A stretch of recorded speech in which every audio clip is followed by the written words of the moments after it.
Perfect. Perfect.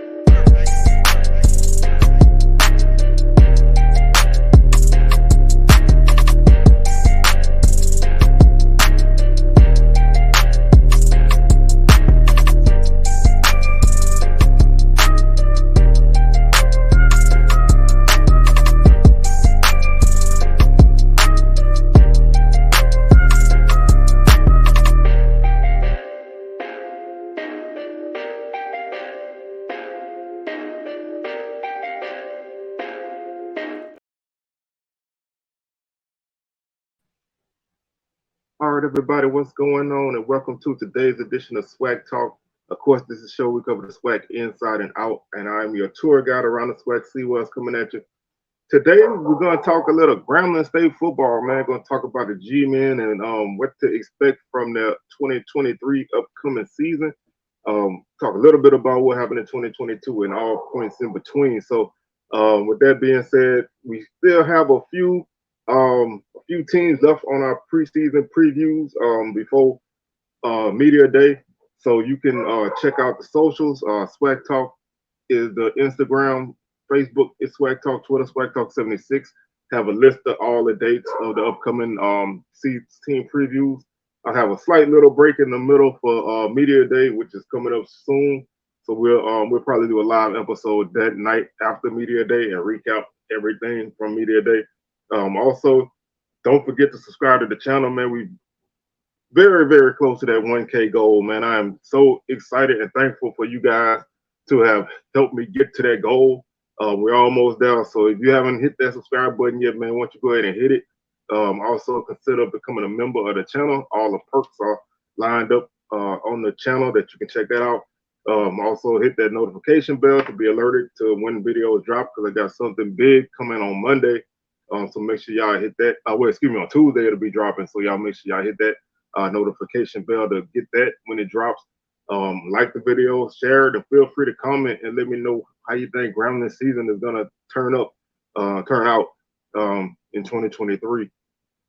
We have SWAC Smoke coming live on Thursday as usual, 6 p.m. Central, 7 p.m. Eastern, and our Jackson State preview is coming next Sunday. So got a lot going on, man. Y'all make sure y'all stay locked in and subscribe. So let's go ahead and jump into Grambling State football.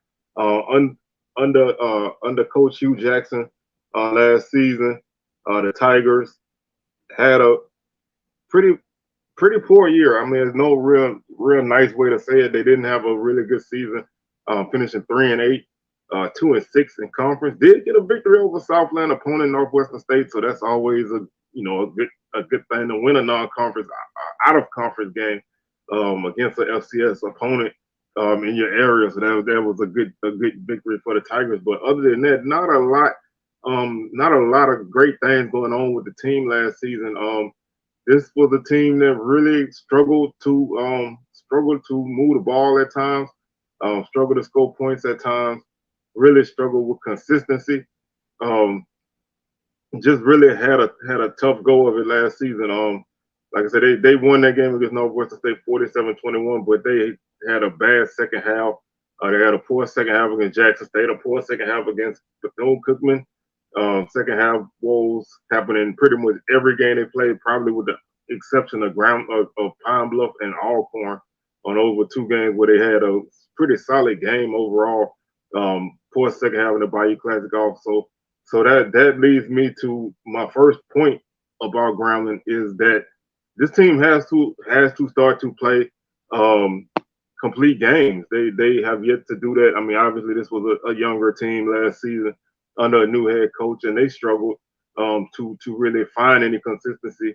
They crossed 30 points 5 times in the season. Other than that, they didn't really score a lot of points.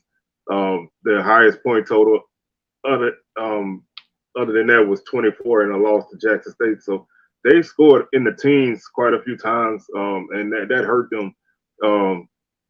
This team, they were a run first team last season. They stuck with the running game, which did them fairly well last season.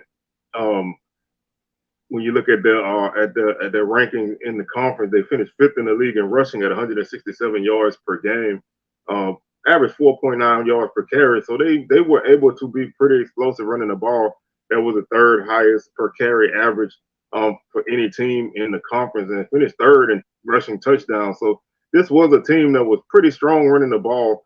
That gets kind of lost in the shuffle when you look at how their offense fared through the air, which they were 11th in the league in passing offense at 143 yards per game. They had 11 touchdowns and 12 interceptions, and only completed 43% of their passes, which was the lowest mark in the conference. And that leads you to have a total offense that ranks number 10 at 311 yards per game. So this was a team. I called this team last season a feast or famine type of team. They either hit a big play or they did not do anything. They were unable to consistently move the ball down the field, and that hurts you in the majority of your losses. You know, you had opportunities that you could have won some games if you could have put together consistent drives throughout the season. Just did not happen for them. They returned three of their top rushers. They lose Maurice Washington, who led the team in rushing. You return Floyd Chalk, who had a really, really big Bayou Classic, but he finished the season with 374 yards and one touchdown, average 6 yards per carry. You return Chance Williams, another young guy who ran the ball for 223 yards and 2 touchdowns as well. And Julian Calvez, the quarterback, ran the ball for 177 yards and 4 touchdowns. So you return those 3 guys. Calvez is your leading return at quarterback. Didn't have a great season. Threw 5 touchdowns and 6 interceptions. Only completed 41% of his passes. But you know, he was plagued with some turnover problems. But he returns. And receiver, you return one of the top receivers in the conference, in Lyndon Rash, who caught 32 passes of 517 yards and 5 touchdowns. Definitely a guy who can hit the big play, had an 83-yard as his long. Defensively, Lewis Matthews is the leading returning tackler with 103 tackles, one of the better linebackers in the league. Also had 12 tackles for loss and 2 sacks. And you return Sunday Anderson, who is one of the best defensive linemen in the conference, 12.5 tackles for loss and 7 sacks on the season. Definitely a guy who can make some plays, force 2 fumbles on the season. So he's a guy who's gonna have some real impact. Most likely be a Legacy Bowl guy at the end of the season, a guy with opportunity to play at the next level. Special teams, you lose pretty much all your kickers and returners because your top punt returner, Donald Johnson, actually transferred to Pine Bluff. So you lose your top punt returner. Kick return really wasn't anything great, but Johnson did have a punt return touchdown, and you lose that to Pine Bluff in the conference through the portal. So that leads me to start to look ahead to this season. And the biggest storyline that comes across this season would obviously be getting Miles Crawley from Alabama State at quarterback to transfer over. That leads to a very interesting thing. Crawley had a good spring game. Calvez was solid. So to me, that kind of leads me to start to think as time goes on before we get into camp. A lot of people, including myself, when Crawley committed to Grambling and went through the spring, you kind of felt like this is his team, and I've made videos in recent weeks saying, I think that he'll be able to benefit from actually having the team be his. But as time kind of goes on, and you didn't get any word coming out of the spring that he was the A1 guy, QB1, is this job really his to lose? Is it a battle that he can lose?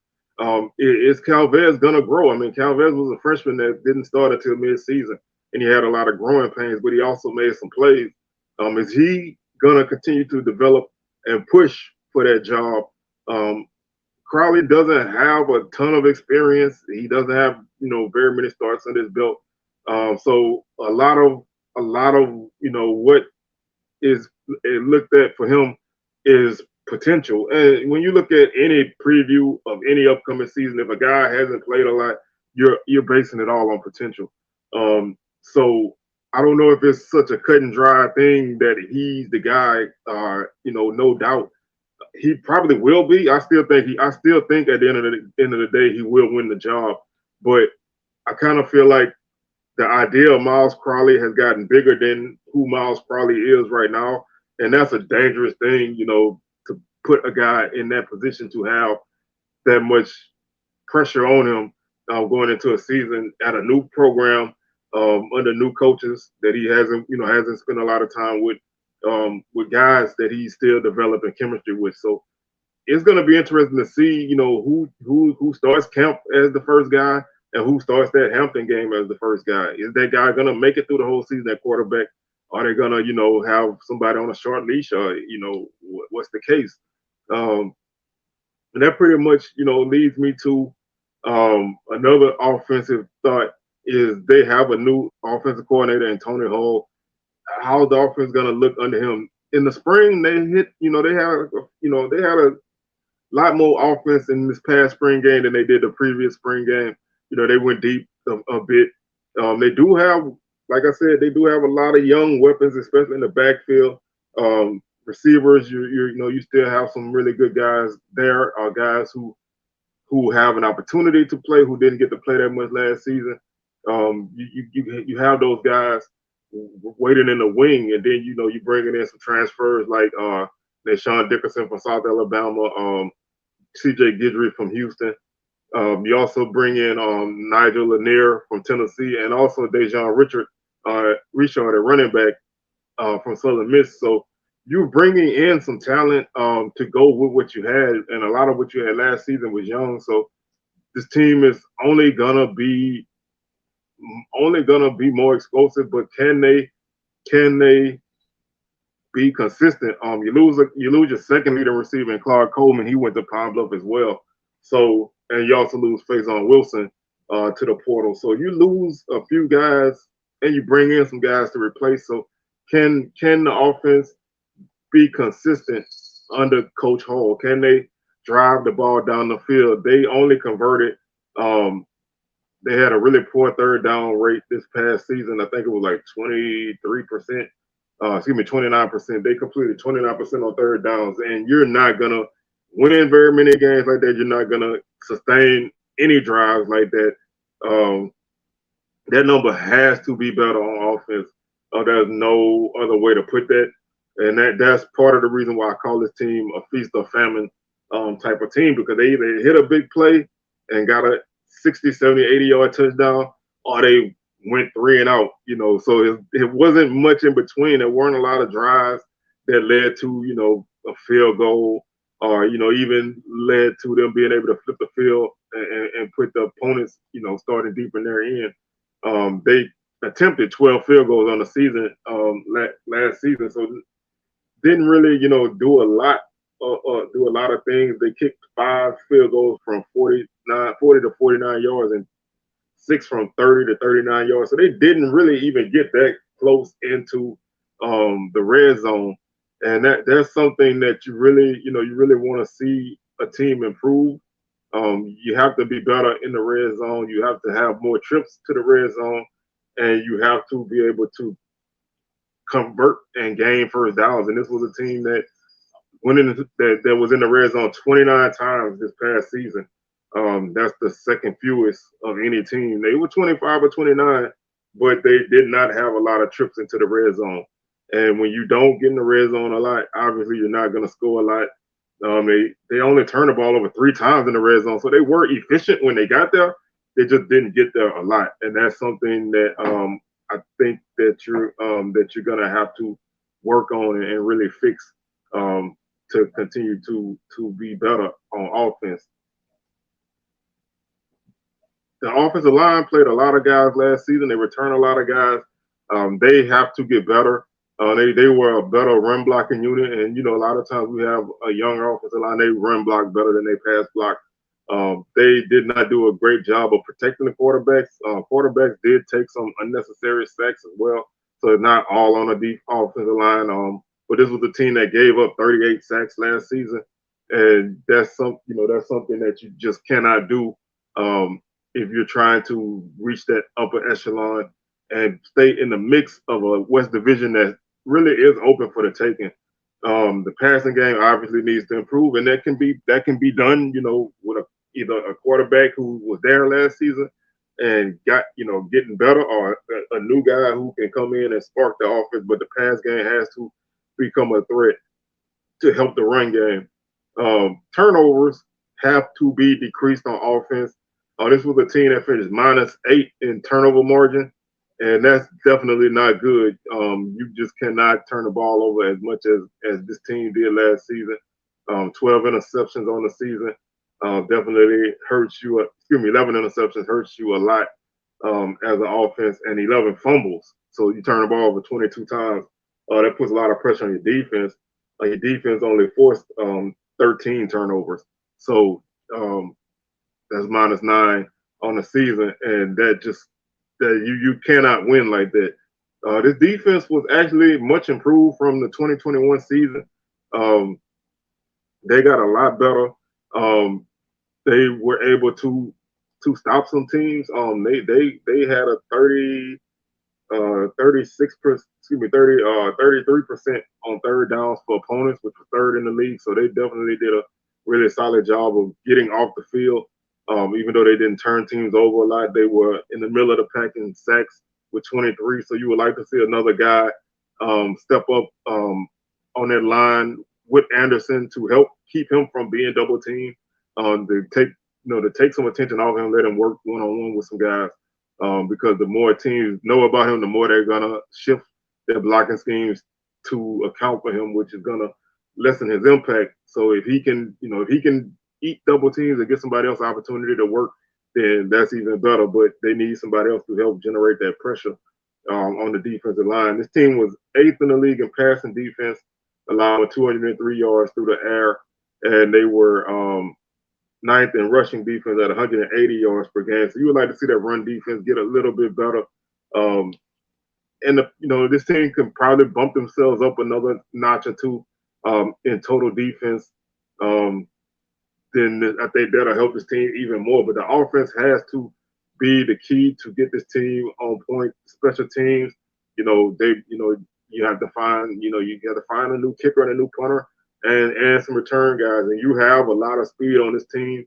All those guys going to be able to get some hidden yardage for you in the return game. That's always big. Can that happen? The key, like I said, the biggest key when you look at Grambling is, can this team continue to stay out of their own way, and can the coaches put these guys in the right position, and no distractions. The one that taking the G last season, it became a meme through the season, but for me, it was more or less a distraction. I feel like that put more pressure on the team to kind of get themselves back than it needed to. Than needed at that point in the season where you're struggling, and you saw a team that played decent first half and poor second half. So no distractions like that. If you got to do that kind of stuff, do it in the preseason. Get your guys right, get them ready, get them focused, because this is a West Division, again, just like last season, that's very open for the taking. Even a team who did not have a good season last year can steal a win or two and find yourself in the middle of a championship race. So you need to be focused on all matters at hand. No distractions. No bullshit when it comes to things like that. This team returns quite a few guys. By my unofficial SWAC Talk starter calculator, the offense returns 9 starters.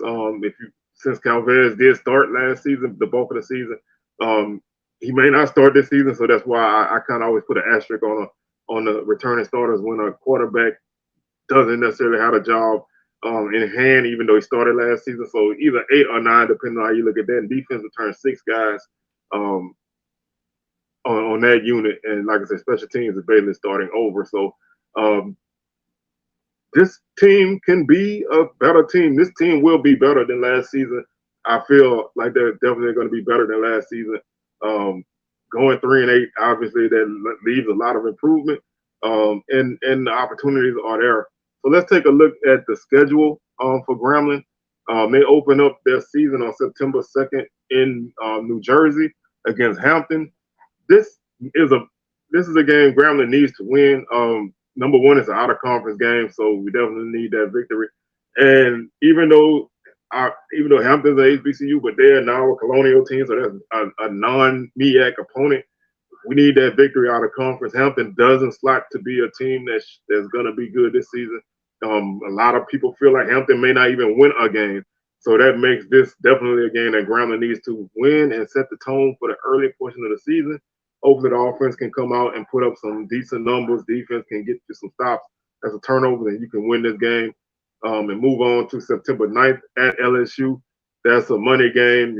Obviously you get the check, try to play well and see where you are, but definitely try to make it out of that game. And then you have Florida Memorial to wrap up your non-conference slate on September 16th. This is a game Grambling to win. They should be able to name their score, even with their offense. They should be able to name their score. One name that I forgot to mention when I was doing my run through was Keelan Elder. He's a guy who played a lot in previous seasons. Definitely, he looks to be better. He's returning in pretty good shape, so I'm hitting the weights pretty good. He played in 7 games last season, but didn't really make an impact. But he seems to be getting himself in great shape. So I would definitely look forward to seeing him carry the ball in this offense, because he's a guy who can definitely get the job done. He's a guy who is a bigger guy. He's 5'10", 200. He's a guy who should be able to, help this offense get better and help the team move the ball. He hasn't really played a lot since the 2019 season when he ran for 422 yards and 4 touchdowns. Since then, he's barely had he's had like 144 yards and 2 touchdowns between the spring 2021, fall 2021, and 2022 season. So he's a guy who could help this team with some experience in the backfield. So there's definitely a guy who I would look to try to get some work in those early season games. Get him acclimated, get his feet wet, and get him back on track. Because after you come off of that Florida Memorial game, you have a big home game against Texas Southern to open up your conference slate. Texas Southern, they put the beats on Grambling last season.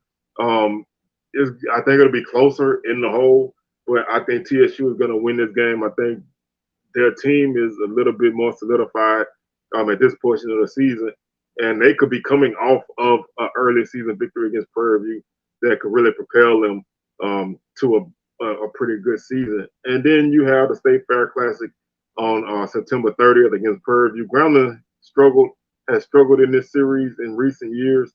They have to find a way to beat Prairie View in this game.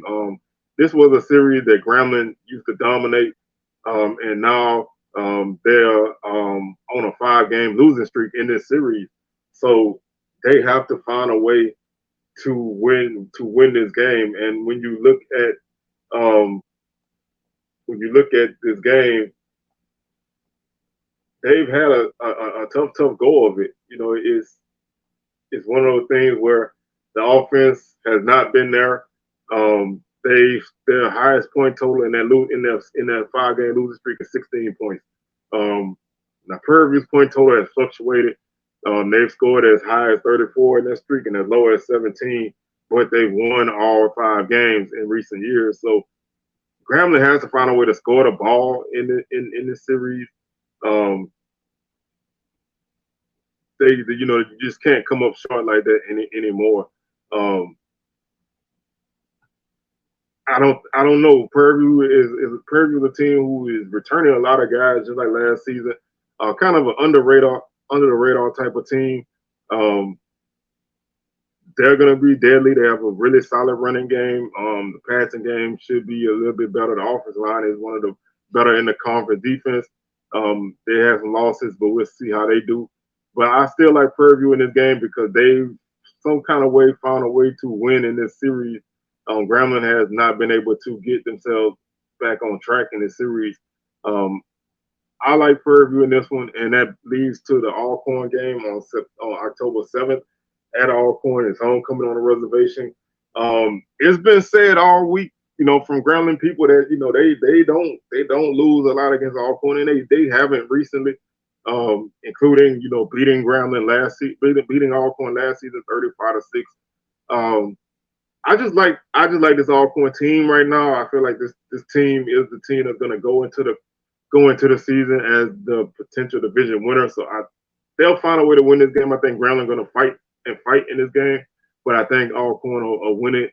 I know my Grambling people going to say I'm wrong because y'all don't lose to Alcorn, but I feel like right now they're the better team right now.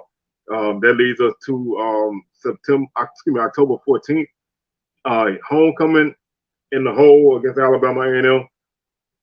And Grambling doesn't really struggle against A&M. And I guess you could just say what I said about Alcorn, but I think that A&M is a team with some questions. I think this is a good matchup for Grambling. I think Grambling will find a way to win this game, and they'll pick up their first conference victory right there. That leads them to an off week on the 21st. Then on the 28th of October, they take on Bethune-Cookman. I'm pretty much marking everybody as W's against Bethune-Cookman because I don't know nothing about them. Nobody really does. So Grambling to get that victory at home. Then they play Alabama State in Mobile on November 4th. This should be a nice battle. I think Grambling will win this game. I just don't have any confidence in Alabama State offensively right now. Grambling, at least I know what they can do on offense if they stay consistent, and their defense is good enough to hold down Alabama State and give them a victory there. That leads them to November 10th. On a Friday at UAPB, they should win this game as well. Pine Bluff is in a weird spot, similar to Bethune-Cookman. Coming off of a bad season, lost a lot of guys, new coach, all the whole nine. Grambling should win this game. After a bye week, they head into the Bayou Classic, and I think Southern is going to win this game. It's going to be a tight game. I think this will be one of those typical Bayou Classics that come down to the fourth quarter. Grambling can win this game. Just because I'm picking Southern to win it here doesn't mean that Grambling can't win this game. And I just think right now these two teams are maybe a little bit more even than some people think. But I think Southern has a couple edges that I like more in this game. But I do think Grambling has the opportunity to win, but I'm going Southern. And that gives Grambling a finishing mark of 6-5 on the season. That puts them at 6-5 and 4-4 in conference. Give me a slide. There we go. 6-5, 4-4 in conference, which is an improvement on both marks from last season. I give them a ceiling of 8-3. They don't really have a lot of games where I feel like they are just heavy underdogs going into, other than the LSU game. Really, every other game I think is a game that they can win. There will be games that they'll be slightly more of an underdog than others. But I don't really feel like they have a lot of games on the schedule that make them heavy underdogs. They don't play Jackson State. They don't play FAMU, so that definitely helps. Your East Division draw is the Bamas and Bethune-Cookman, so that's manageable. The West is wide open. I feel like you match up with pretty much everybody in the West. So this team finishing 8-3, with a very solid conference record, could put them in the SWAC championship game. It's not out of the realm of happening. It's just I don't really feel comfortable predicting that. The floor is, I feel like it's 4-7. That's just taking a couple of wins and flipping them as losses, but I don't, I do think this team will be favored in 3 or 4 of their games. So they have some games that I think that they will win, no matter what. Obviously, games have to be played, but that I feel like the schedule shapes up for them. Once you come off of the LSU game, you get 3 West Division games in a row, and then you get your East Division opponents, and then you close out with Pine Bluff, and then a bye week, and then the Bayou Classic. So you have once you come out of that 3-game stretch in the division, once you come out of that, you find yourself in a very manageable position. So if you can go 1-2-1 in that first 3 conference games, then you find yourself in a great spot by the time you get to homecoming. And then you have 3 or 4 games that you can definitely consider very winnable games.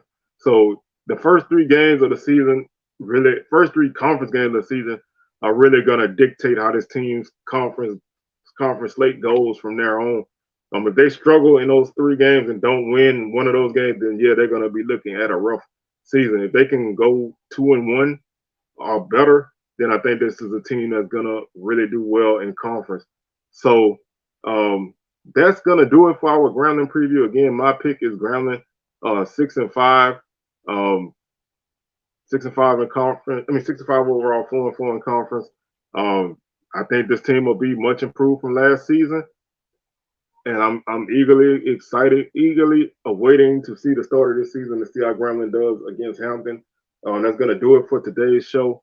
We'll be back on Tuesday with a video. I'm trying to put the finishing touches on it before I say what it is. But we're gonna have something dropping hopefully on Tuesday, and then on Wednesday. Well, excuse me. Obviously I recorded this earlier, so I got my dates all crazy. This video dropping Wednesday, so I have a video that will have been played by the time y'all get this. Man, I hate breaking down. I hate looking forward, even though I'm looking backwards, whatever. So hopefully y'all enjoyed the video that I dropped on Tuesday, and this video will have dropped on Wednesday. Sunday is our Jackson State preview. Thursday is our SWAC Smoke episode, number 102 on 6 p.m. Central, 7 p.m. Eastern, live on SWAC Smoke. So I'm not gonna give myself I'm not gonna get myself confused anymore. So I'm just gonna leave it at that, man, and get on up out of here, man. Y'all make sure y'all subscribe to the channel and continue to hit those socials, and we'll catch y'all on the rebound. Peace.